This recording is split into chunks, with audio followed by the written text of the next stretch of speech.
Hey, folks, welcome to Comics Covered, our weekly show where Matt and I, the co-founders of CoverPrice.com, talk about comics and the website and things like that. And I guess Back to the Future.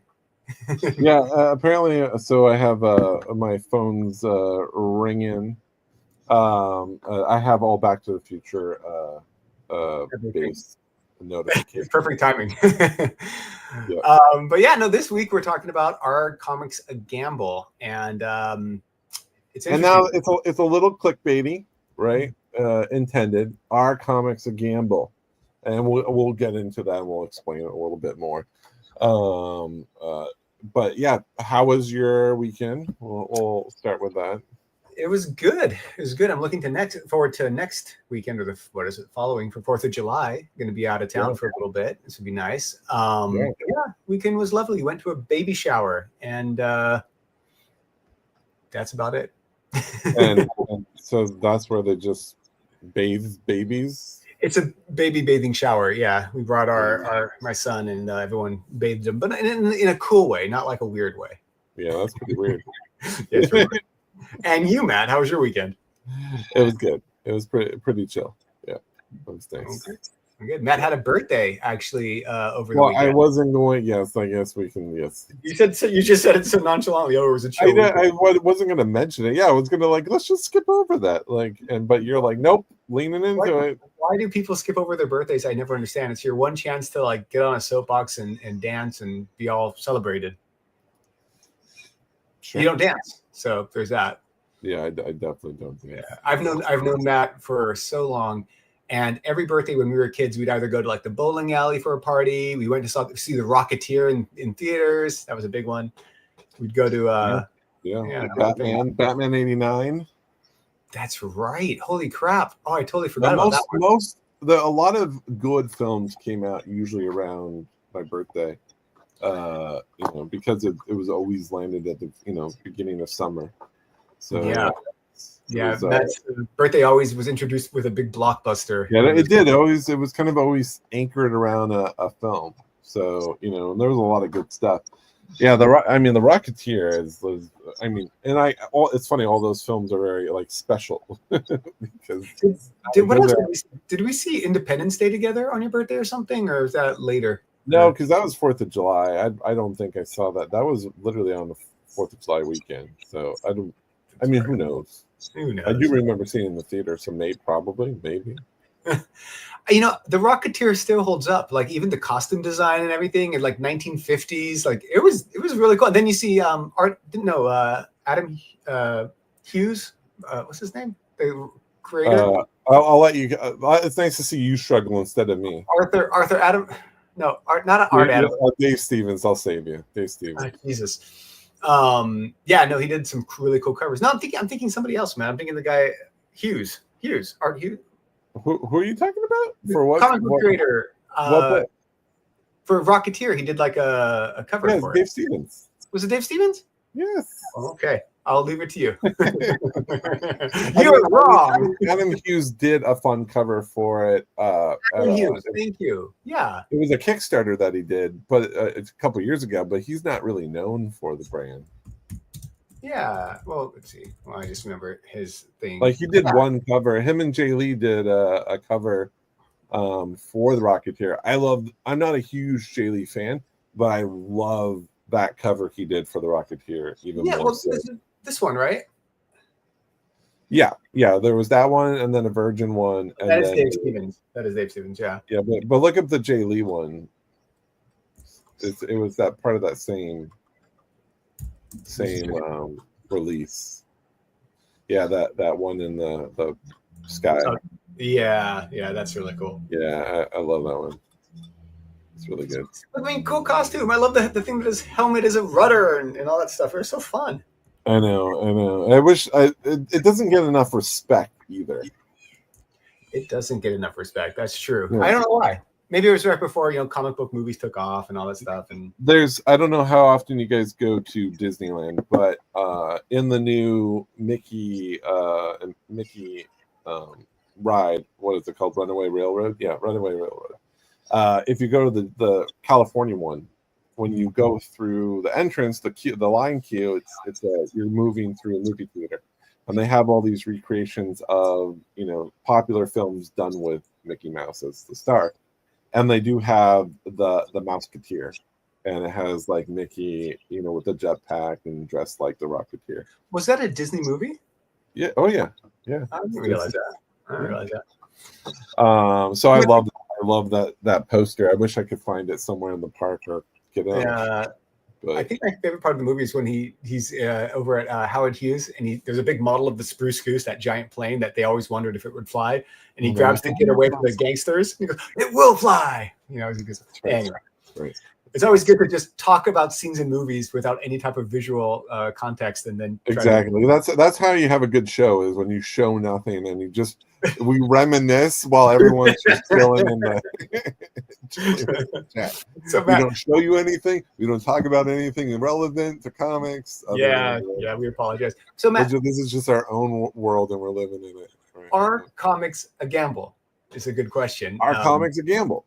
Yes, it is. I mean, it is a very loaded question. It was a very clickbaity title, but it is interesting in terms of, one, we could get into it in terms of just the speculation side of things, which is a big side of our comics gamble. It's something we cover in our weekly reflectives. In fact, we've gotten a lot of people reaching out to us, or some people have reached out to us. Many love it, and some people say, "Hey, stop doing these. They're harming the industry."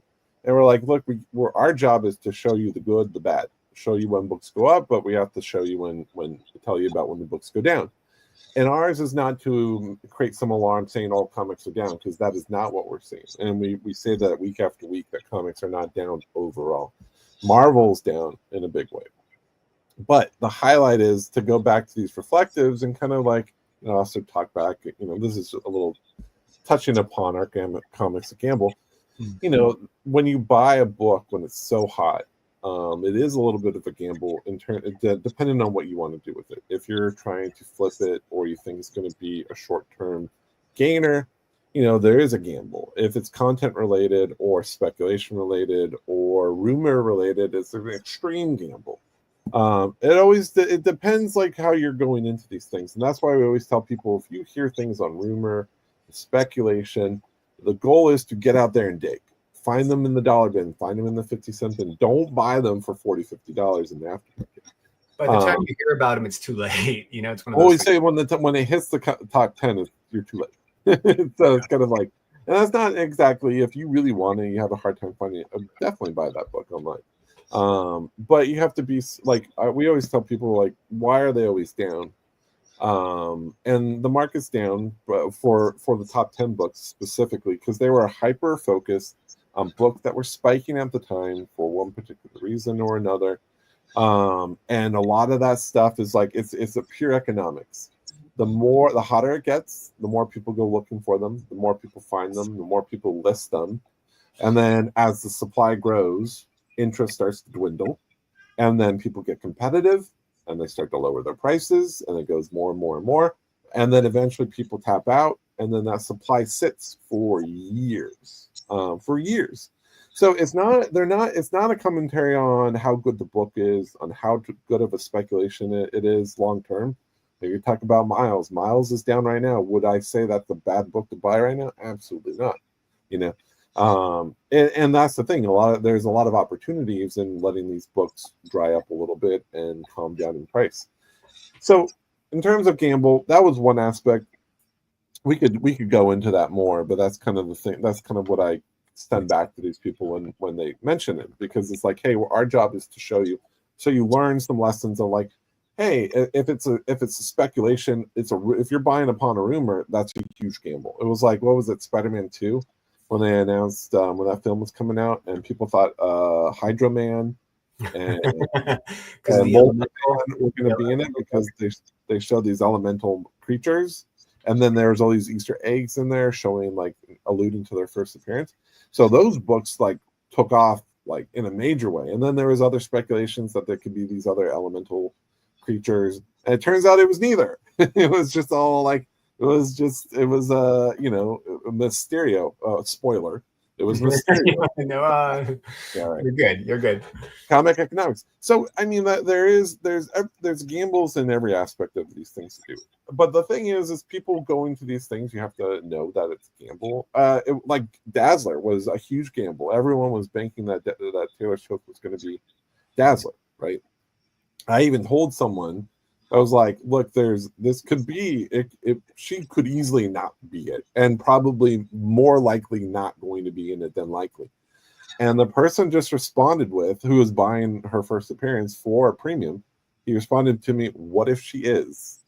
you know, and that was the driver for him. And it's like, okay, what if she is? You know, sure, you can make that argument, but at the same time, it's like gambles. Time frames and key factors. 30 years, you'll probably be okay. I mean, that's the thing we've actually were thinking about this weekend. Someone shared some internal pages from like a wizard, and they're like, oh, we should do a reflective on like wizard and do like 20 years later, you know, go back to like some of our old wizards, what issue came out around this time 20 years ago, and see how these books are doing. You mean like go into Wizard itself and look at the prices? Yeah, look at their top 10 20 years ago. I wonder if it's apples to oranges though, just because they got their prices from like Overstreet, right, and stuff like that. And well, I mean, they were driven. There wasn't an aftermarket per se, so a lot. The aftermarket was at shops, and it was more localized demand. Look at this, by the way. Overstreet price. Wow, that's old school. That's an old school one. This is the number 12 of the. With a Mad magazine dude on it. Wow, that's pretty good. Yeah. Let's see. Let me find one. I mean, like you look up. You can look up like what's Amazing Fantasy 15 according to that book. What year is that? This is 1982. All right, so 1982. What did an AF-15 VF go for? And this is a trip. There's all these like ads, old school ads in here. Okay, I haven't really spent too much time in this thing. Let me see. Have you used an Overstreet before? I have in the past, but keep talking. I'll find something. Ooh. So the other thing, as we're going into this, the main thing we wanted to kind of jump into a little bit here is these new forms of gambling that are emerging in the market. And we're talking blind bags and now virtual vending machines, right? And that's kind of two things we want to get into, like literal gambling is what straight up gambling is what it is now, which is something we've seen in the card market for the past 10 years. But I would say the past 10 years, maybe a little more so, maybe last 15 years. Oh, actually, I do have Action Comics #1 for Superman.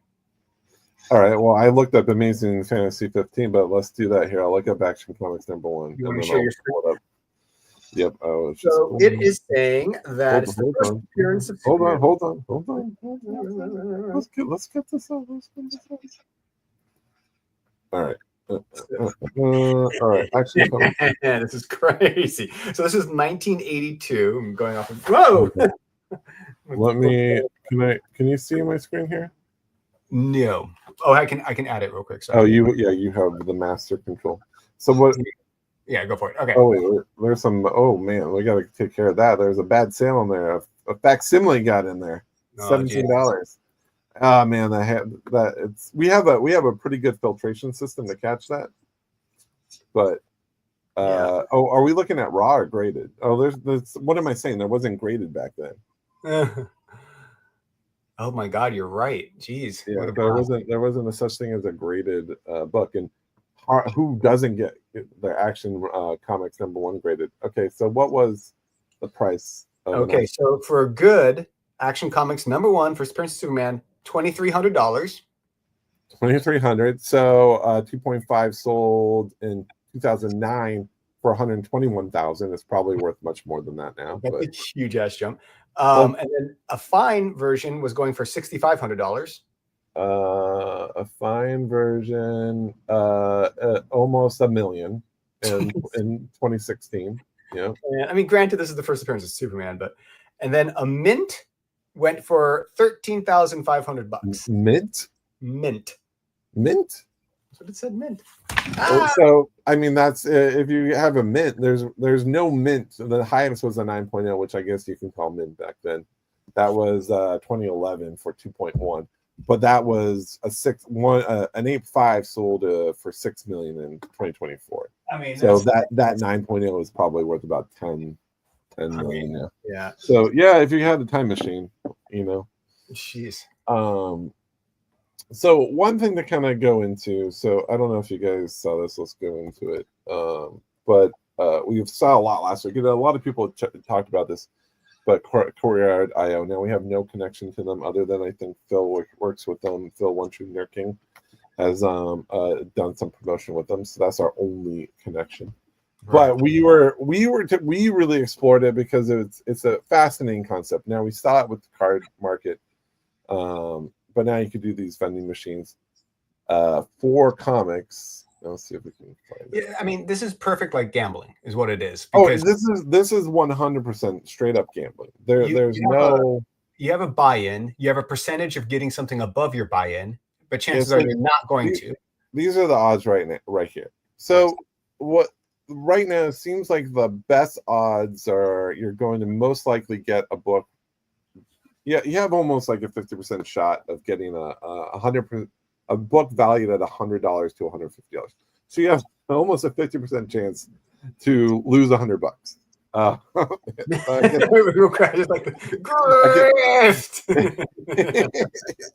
Okay, but easy.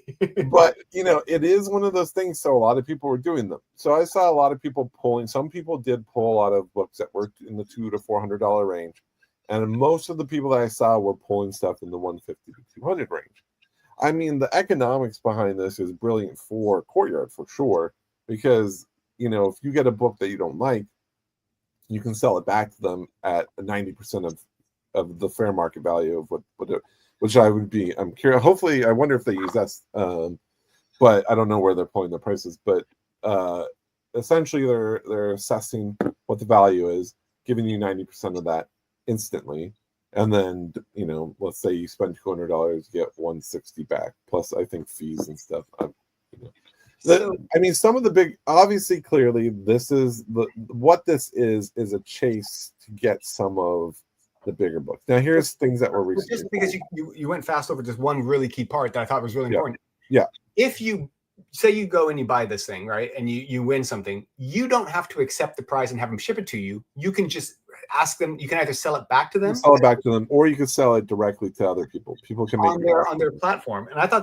that's. I mean, it's from a gambling like gamification standpoint, that is pretty genius. Like that's like, oh wow, you don't even have to ship the inventory, the product. You just recycle. So it's almost like an NFT in a sense, right? Because you never actually get what you have. It's just I mean, this book could be traded 100 times and never actually leave their site. It is interesting because like for example, if I put in $150, now this right here is probably $150.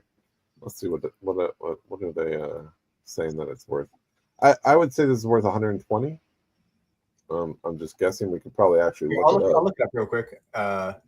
Which one? So someone's offered them 152. Now this is the first appearance of Spider-Punk. I don't know what they're valuing it at is actually. So maybe. So the top offer was 152 on this. So I'm guessing that they're evaluating it at 175-ish. Let's see. Oh, that was number 5. Sorry, I said number 2. Yeah. First, not Spider-Punk. What am I saying? First, Spider SP//DR. So what are they saying for a 9.8? And Penny Parker. It's the top offer. Someone's offered them 152. So we have it at 157 on the site. Okay, so this offer would have been a good offer then. They probably have it. I would be curious to see what they have valued for. Right. I mean, someone bought it for $200, which is this. unless they sold it to. I guess I do have a hard time understanding from Zero's. Maybe they paid him $200. Well, he bought into it for that, right? I think so. I think that's what that means. Yeah, I guess so. I guess that means because I think that's what that means. I don't know. These are good questions. Let's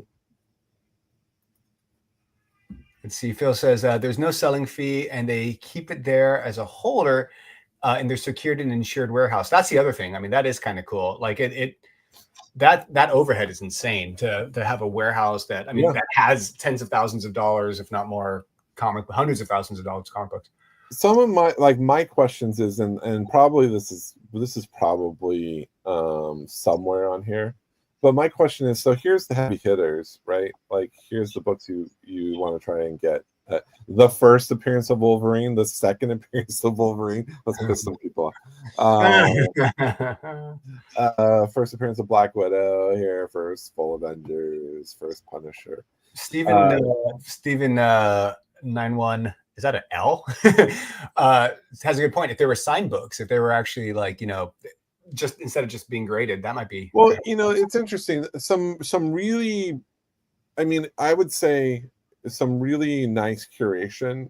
Like if I spent $200 and I got this, I would be happy with this. If I spent $200 for the gamble and I got this in a 9.8, I would be happy with that, and I'd have them send that to me. If I got this, probably I wouldn't care. I'd probably sell this one. Igor is such a cynic. He's always on here saying like stuff that's really realistic, but like so cynical. What happens when you try to cash out and they can't locate your book? Yeah, fair.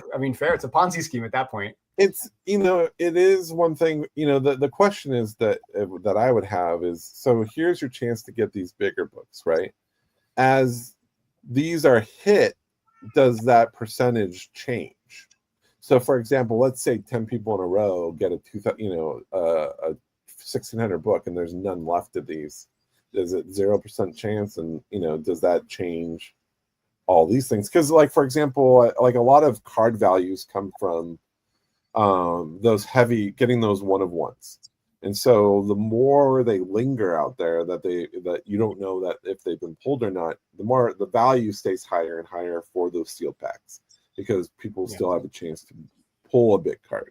But the second you reveal that some of those have been pulled, the value starts to go down in terms of the aftermarket, because those big books, it's kind of like real world Deal or No Deal, right? As you open up the briefcases, you get those higher prices off the table, your offer is lower. So I do wonder if that changes, or if they just cycle in new books at that price point. To cycle back to our topic, first I just want to so yes, a lot of people are having reservations about it, but I'm just going to call out what Phil called out here, since he knows this a little bit better than us. He says millions of dollars in cards. This is just a comic book dipping toes into the market, and they've been around for over a decade. So there's some legitimacy to the company. They're not let's go into it. Like they make $500 million a year. They had $7 million in seed funding. $7 million, and now they do $500 million a year. Their growth is 50 to 60% month over month since March 2024. 28,000 active wallets, 187,000 NFTs minted. Their team is about 90 to 100 people. Take this for granted. This is just what we found on the internet. Some things could gambling be with collectibles. It's crazy. Why didn't we think of this, Matt? And they do have a good reputation. It says 4.1 out of 5 on Trustpilot. Strong community engagement. It's considered one of the top emerging platforms in tokenized physical collectors. So, in terms of that, like, what basically does this mean? You're going to get a lot more of this. So, like, this is not just going to be them. The people will look at the success, and there's going to be a lot more of these popping up. It's the same thing as what we're trying to go into. So we had a comment. Let's step back out of this a little bit, and we'll go into the blind bags. Real quick, Matt. Do you want to do one of these live? You want to do? Are you set up? Are you logged in? I just logged into it. Yeah. I'll let the chat. If you want us to take a gamble, we'll take a gamble on it.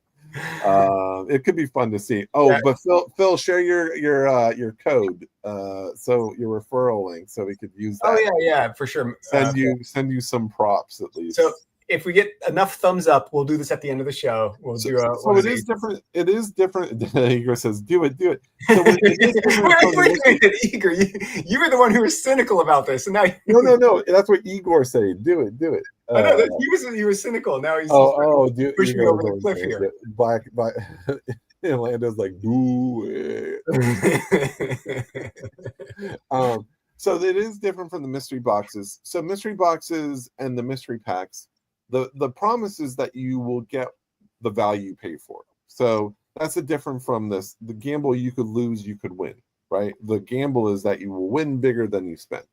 The mystery packs, you're guaranteed to get the value that you spend, as long as you're not buying in the aftermarket or directly from people reselling them on like streamers like Whatnot or something.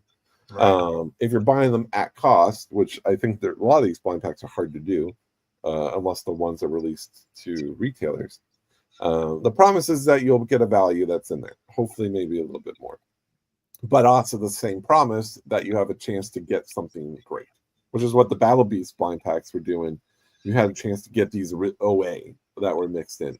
And now the odds are pretty, in terms of a comparison, the odds of getting the OA in one of those packs were probably better than, say, the odds on this of getting like a $3,200.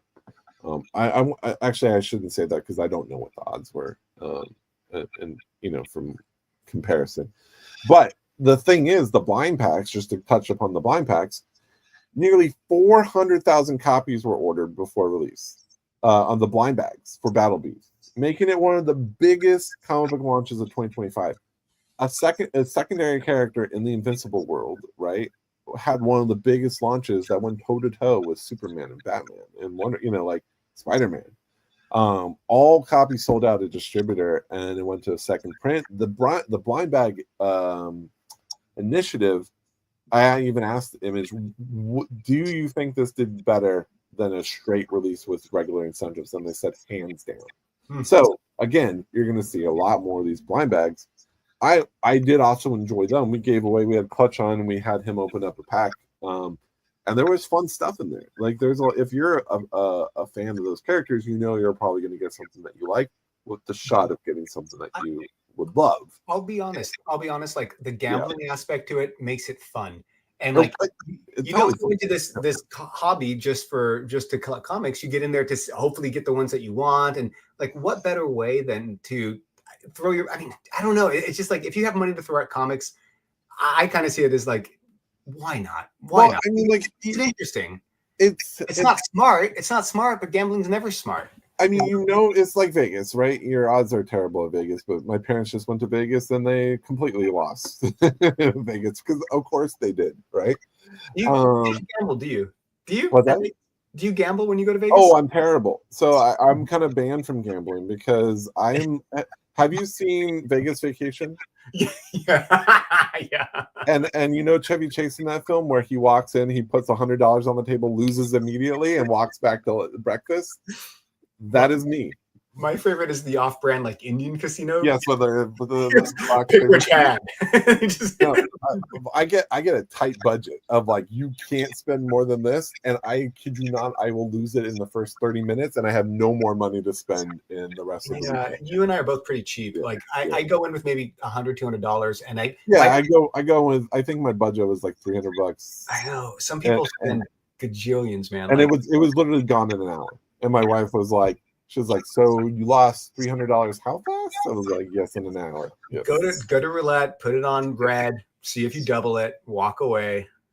It does curb, like, you're going to get something at least 100. I mean, it as long as you know the odds. I mean, if you like gambling, this is like, I did enjoy, what I used to enjoy doing is a card, what are they called? Why did it fall out of my head? Oh my god! When you buy into a card break, you buy into a break. That's the one thing I'm waiting for someone to figure out how to do breaks with comics. So I don't know. Have you ever done a break before in the card market? Me, no. So basically, a lot of these comic card packs are worth, let's say, $1,000, right? Let's say a box is worth $1,000, and there's 20 packs inside these boxes. What they'll do is, if it's like the NBA, they'll break it up. They'll have like 32 spots. I forget how many teams are in the NBA. Someone could correct me here, but there'll be 32 teams in the NBA. So there's 32 spots. Each spot is $50 buying them. And not even thinking about the actual math to work out here. I'm just giving an example. But it's $50 to get a buy-in. So if you say, example, I get the Lakers, then okay, I have a good shot at getting a Kobe Bryant card, maybe like a legacy card. Maybe I'll get a LeBron card. Maybe I'll get like you'll think of like the players that are good on that team and what you might get.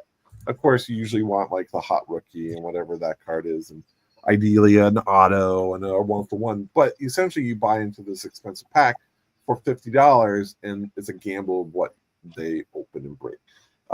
They're highly addictive. I've never experienced anything more addictive in my life.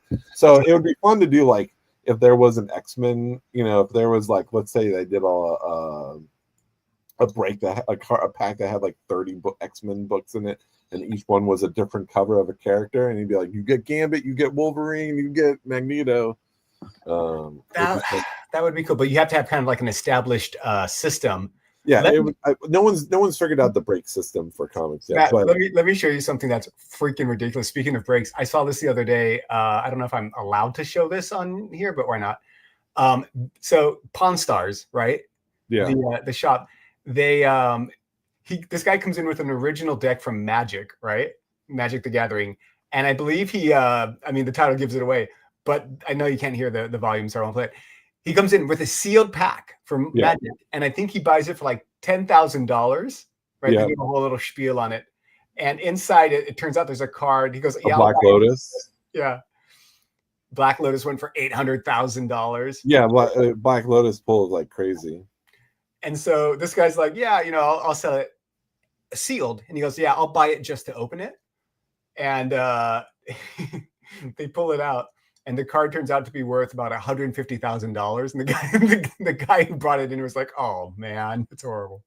I mean, but this is the thing. It's like there's a gamble. I mean, you heard about like the who was the influencer who bought the pack of sealed Pokemon cards. He's one of the brothers. The two brothers. One's the boxer. Oh my God, someone can help me. I can't think of their names. Anywho. It was an influencer who opened up he decided to open up the sealed box of Pokemon cards, the original set, and I think he bought it for something like $2 million.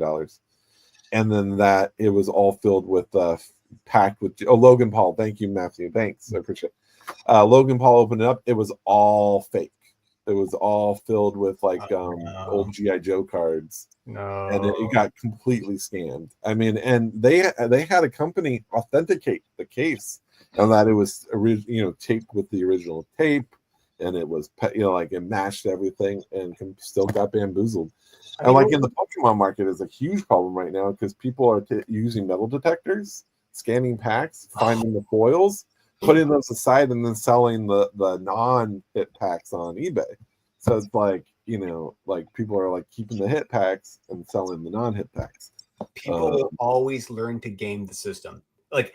Oh yeah, for sure. Even in comic books, people are printing out like different covers, changing things around, trying to get that higher price. Like, there's always people gaming the system, and again, gambling. That's what this whole thing's about. Is like, is blind bags in comics? Is it really gambling?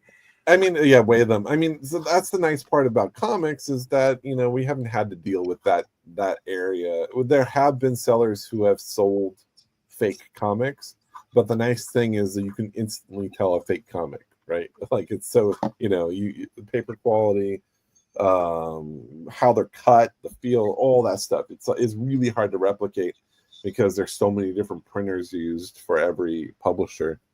So it's something we haven't had to deal with. Now what this emerging market with the blind packs and the virtual vending machines. I mean, this is just a start. Like you're going to see a lot more of these pop up. We've already seen the game change in terms of streamers and how people interact with the streaming side of things. Granted, that's more direct. It's that you're seeing what you want to buy and you buy it. But I mean, all this, you're going to see some of this stuff. I mean, people are already blind packing their what they call repacks. I guess Covr'D.io is a repacking site. So basically, you'll create your own, but it's not really a blind pack. I mean, we're not even getting into the chase variants and stuff like that, like in terms of gamification and gambling and stuff like that. But yeah. I don't know. Do you think that would still qualify as like a gamble? Going after, I mean, anything's a gamble. I mean, it depends on the aftermarket price. For example, the Battle Beast packs, like the ones that Clutch had us open, those were selling for at its height. Some of them were going for $400 a pack, and it settled to about $250, $220, $250. As a lot of the hits were popping up, the packs were settling at about $215, $220. So it depends. Like if you open it up and you pull out maybe, at that point, are you pulling $150 worth of books, or are you getting $200 worth of books? Like all the whatnot stuff, a lot of those books, if you didn't get like the rainbow foils and the gold foils, a lot of those other books have settled way down. So, a lot of those books have gone way under value of what people were paying for them at a premium. But then again, people are still buying some of those packs at a premium because they're still hoping to pull, the rainbow foil or the gold foil. So it's kind of, I don't know. There's always still gamification still built into there. There's still this addictive side of wanting to do that gamble.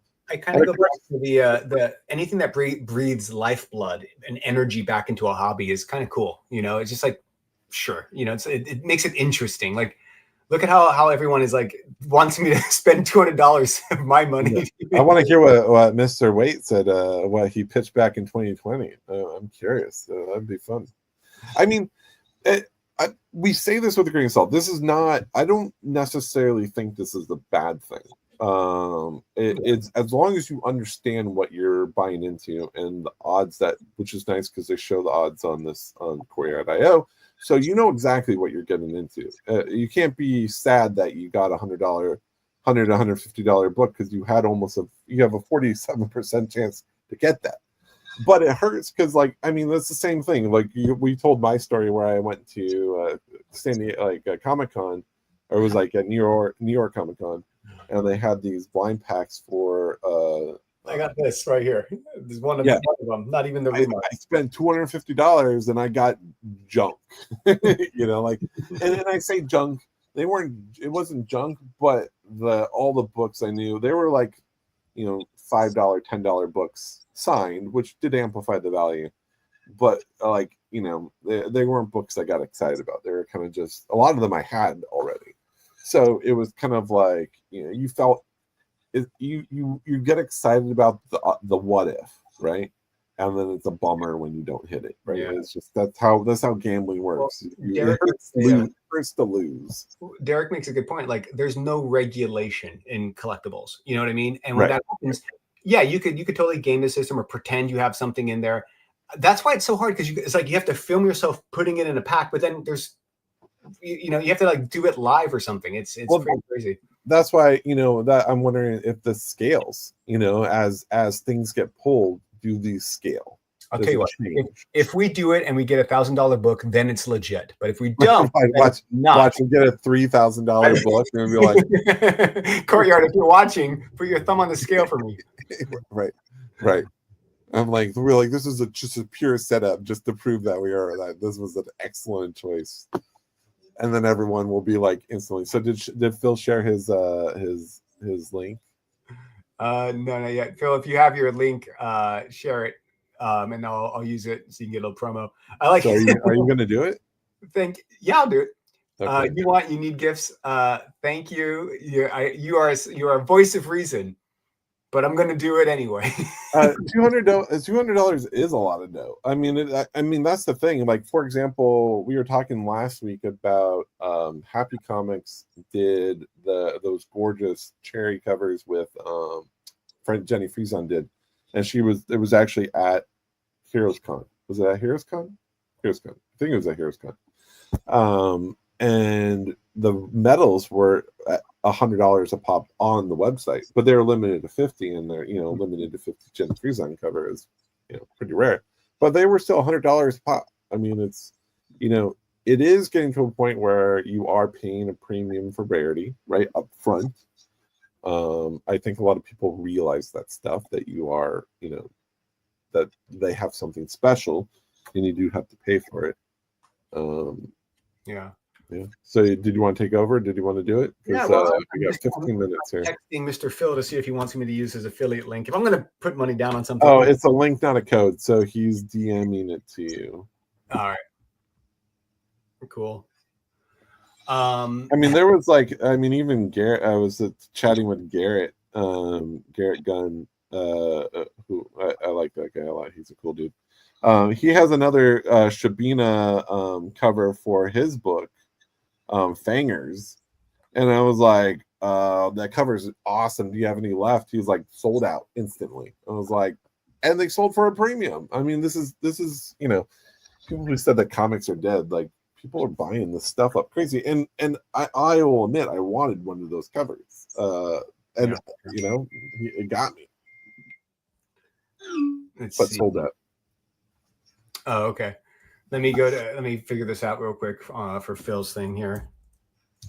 So yeah, I mean, in terms of it was a clickbaity title. Our comics a gamble, and in short ways, yes, there's a lot of different ways to gamble. Whether you're a speculator, whether you're a flipper, whether you're doing a long-term hold, a short-term hold, whether you're doing a blind bag, or you're gambling on box sets at conventions like I took on.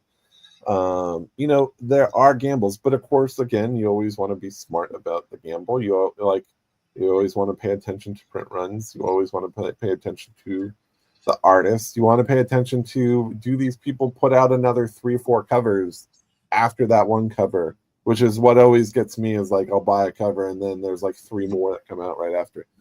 Which is what drives me nuts. But at the same time, it's free money to those retailers, and I get it. But I'm like, dang it, I wish they would have told me.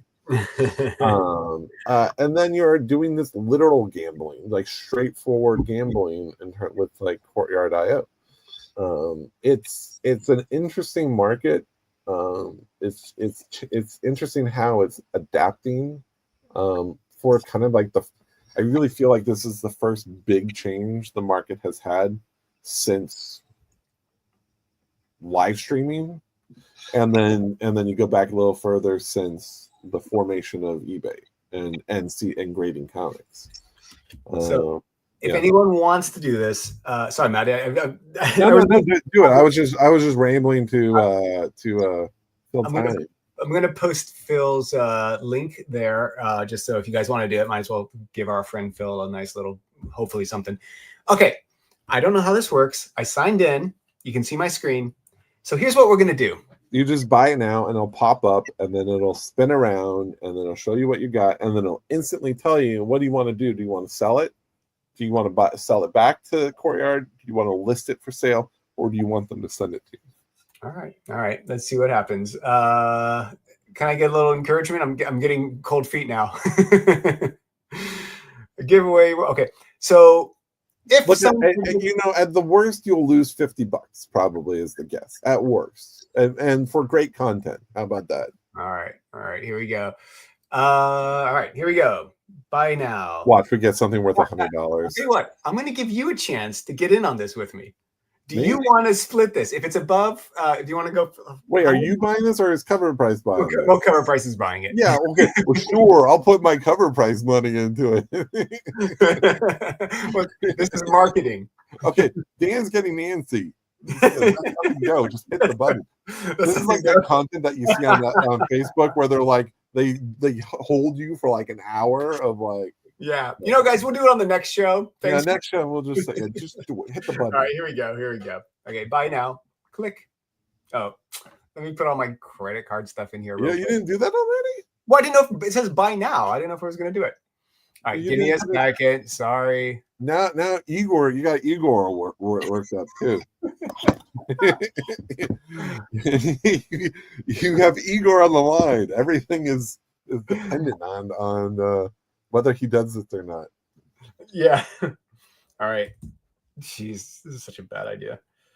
But but the thing is it? You know, I mean, that's the thing. You know the odds, and you know how the system works. You know that the system is working in their favor, not your favor, right? But you're still playing anyways for that hopeful that you'll get at least more than what you put in. That you're getting a bigger return in, or at worst breaking even. Okay, let's see what happens. It's processing, which is just is textbook gambling. So, all right. Oh, my account said chase fraud. We're declining it because it's fraud. Oh wait, no, here it goes. Here it goes. Here it goes. Okay. Give me a second. You just have to approve the charge, and then. Yeah. All right. Here we go. Here we go. Click to reveal. So congratulations, you purchased. Oh, you did it. Okay, good. Here we go. All right. Let's see what we got here. Big money. First appearance of Wolverine. Action Comics #1. I don't think that's offered. Well. Oh, hey, that's a pretty good book. A newsstand 9.8. So that, well, what is that value? What does that say? I can't even read that. $115. Sell for $115. Oh, okay. So we were on the lower end of things. I want to do it again. You know, but here's the thing. Newsstands are pretty hard to find. A 9.8 newsstand is pretty hard to find. I would make them send you that book. Like, yeah, I wouldn't cash in on it. I would take it. All right. I mean, it's a cool classic. It's not Neil Adams. Who's the artist? Is it Neil Adams Batman? This is it says Gary Colan, right? Gary Colan. Yeah. That's kind of like my favorite Batman at that time. That blue and gray Batman from the 80s. Again, that's it. That's a good grade in a newsstand, which is really hard to get. I would keep that book. I think that's a fun book to own. Want to do it? Now, so, like, here's the thing: you kind of got a book that was but here's the thing: in this case, and this is the collector side of me. That book is going to be worth. That's not going to be worth $115 forever.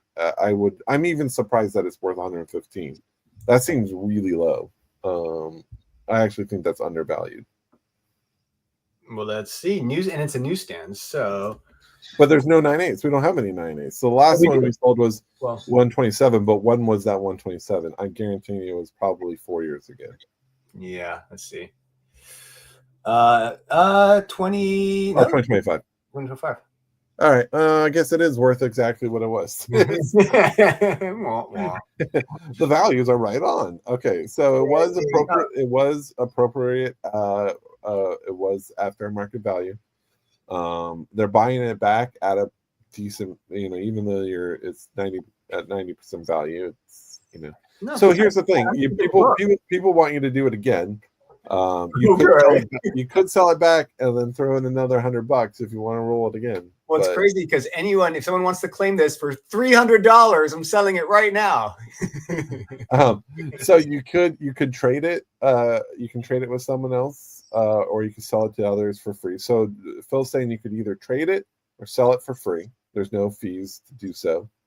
Or you could sell it back to Courtyard for that price. Now, I mean, if you put it up for $175, someone might who's a newsstand collector of Gene Colan, Batman stuff. I mean, 1981. That's a 1981 newsstand, a 9.8. Come on, that's not an easy book to get. I've never felt peer pressure. Yeah, no, don't do it. If I think it was fun to do them one time. It's company money. Let it run. But it's our company. You shut up, Matt.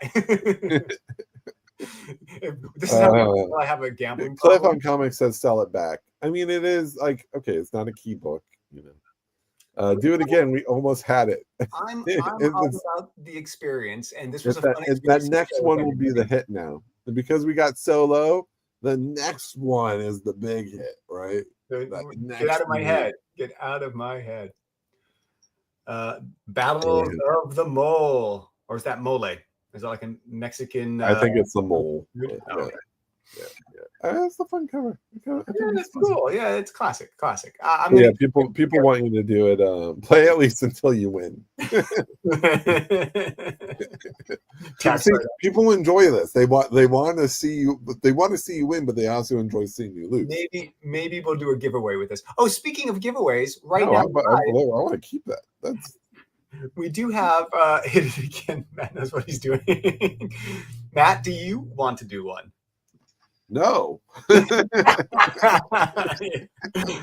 I'm too cheap. That's why we're good partners. Matt keeps me. I'm way too cheap to do this. And also, like, I would do it if they had a raw one that you could do for like $50. I would probably do it. Yeah. I mean, if they had a lower buy, like entry to the buy, if there was a lower entry one, I would probably do. 200 is steep. It is steep. But I was going to say we are giving away some comics on our Instagram. We're giving away. We're finally doing these Rogue Sons that Image sent us to give away. Let me care. Phil says there's more price point coming, but check this out. Yeah, Rogue Sun versus. So we got these homage covers. Yeah. And then what else? We got this one. Here, guys, go to this. The Instagram.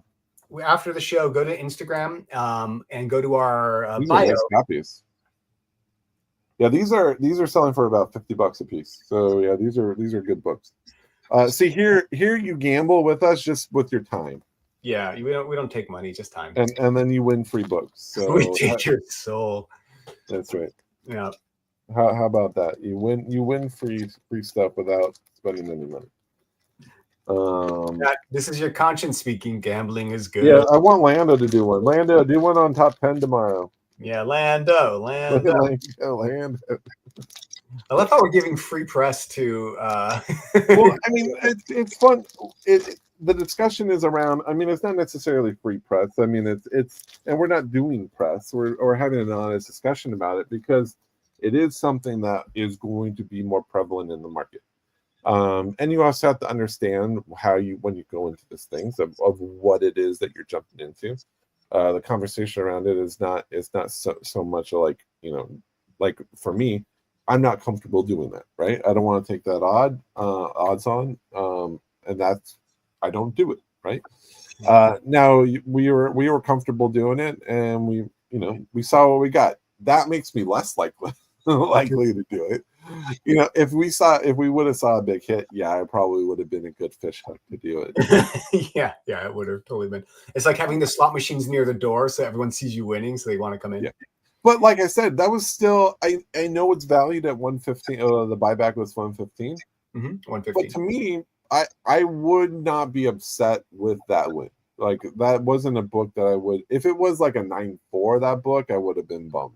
Right? I would be like, sell it. I don't want it. But because it's a high grade in a 1981 newsstand, rare newsstand, rare in grade. Gene Colan classic costume, Batman gray and blue costumes. It's a fun one to keep. Yeah, it's not bad. I mean, Phil's going to do one tonight. I have to do one tonight. And he says, I'm going to give one away and opening another. Woo! Oh, there you go. All right. Go for it, Phil. Hopefully you do it for free. Hopefully you're on their dime, not your dime. Yeah, seriously. But real quick, just calling out the Instagram, go to Cover Price Instagram, find the post where we're doing the giveaway. And all you have to do is tag a couple people because follow. Make sure you're following us, and that's the entry. Collector 34. Are they all 9.8? No, definitely not. So a lot of the harder to get books are definitely not 9.8. And I did see a lot of people getting books in the $150 range of books that were that's kind of like a lot of stuff that I saw. I saw some like 9.4s and like, so books. That's why I was like a little humming and hawing over it. But this was a pretty good book at the price point that we got it for. But yeah, they're random grades across different. Yeah, it's. I do wish there was a list where you can see what you won, what has been won, and what's still available. Because I would be more incentivized to do that if I could see a list of what was available to win and what has already. They wouldn't want to do that as a company because say the big one's already won, then it stops and they're like, shoot. Well, I mean, no, but that's the thing. It's fair to share that because it does change your odds. Your odds change as those big ones are pulled because then your odds of winning the larger ones go down. That's true. So I think it's only fair to share that stuff. I will say this was incredibly fun. Can we switch to just the gambling channel where we just break stuff? I mean, this is the thing with breaks. I mean, this is why they're doing 50 million a month because it is fun. It's highly addictive, especially if you hit and let's say if you break even, it's even worse because then you're absolutely going to do it again, right? Yeah. If I had won, I'd be like, let's do another one. So yeah. Anywho, it is fun, I will admit, but I'm too cheap for it. So in lieu that's not a reflection on the company. That's just very cheap. That's just frugal. Frugal is a better word. Frugal, yeah. Like I said, he's the most generous, frugal person I've ever met. He'll give you the shirt off his back, but he probably won't buy that shirt. No, I'll buy raw books because I'm like I don't like buying graded books. Because I'm like I'll grade it myself. I don't want to buy them at the graded premium. I buy them raw. For shizzle. Anyhow. Well, we're kind of out of time. So instead of doing our giveaway that we typically do, go to the Instagram page. This is just encouragement for you guys. Win those books. Win the Rogue Sons. We'll be giving them away next week. Yeah, but I mean, in a word, let's see. Gambling, for the lack of a better word, is good. Gambling is right. Gambling works. Gamble, boys. Gamble it all. What is it from? They said gambling is both fun and easy. Oh geez. Hey, I gotta look it up. Congrats, 34. That's a gateway drug right there. Bought his first graded book ever. Hey, winner from last week, Nayat Albuquerque. Did you get that shirt? He's like, nope. Yeah, if you haven't got your stuff, let us know. No, I sent it. It's in the mail. If you haven't got it.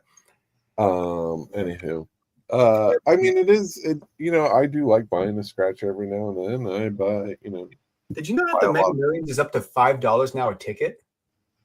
Is it really? Yeah, I bought it was up to 3 million or 300 million. I was like, yeah, I'll play it because why not? And then, the whole thing is someone's got to win, right? Or you can't, or maybe you can't win if you don't play, right? Yeah, and that's literally the mantra of like the gambling addict. It is totally gambling. Someone's got to win. Someone's got to win. It'd be me. All right. All right. With that said, thank you, folks, for joining us. Are comics a gamble? Yes. In a lot of ways, they are. But it is. You have the right tools with Cover Price to help you navigate. And there's the hook to help you navigate those decisions. You'll know how much you lose with Cover Price. That's right. That's right. Check with us first before you buy and sell stuff. Thank you guys for joining the show. Next week we'll be here next week. You guys made it fun tonight. I'm now out $200, but whatever. No, you're out $80. Yeah, $80. I'll make that back in 30 years, baby. Oh. All right. Have a great night, everybody. Thanks for watching. Thanks.